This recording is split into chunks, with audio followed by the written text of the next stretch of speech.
If your iPhone is stuck on zoom mode and if you want to fix this issue, so in this video I will show you how you can fix this issue.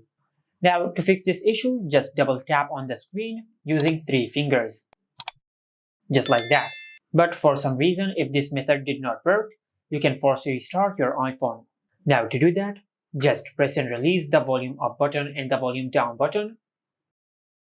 Then press and hold the side button on your iPhone until the screen of your iPhone goes black and the Apple logo appears on the screen.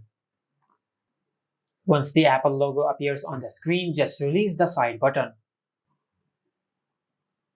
And once the force restart process is completed, you will disable the zoom mode.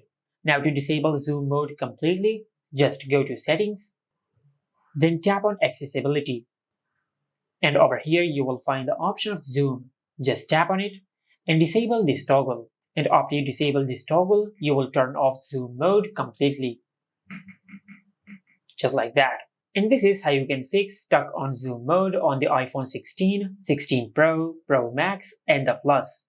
Make sure to like, comment, and subscribe. Thank you for watching.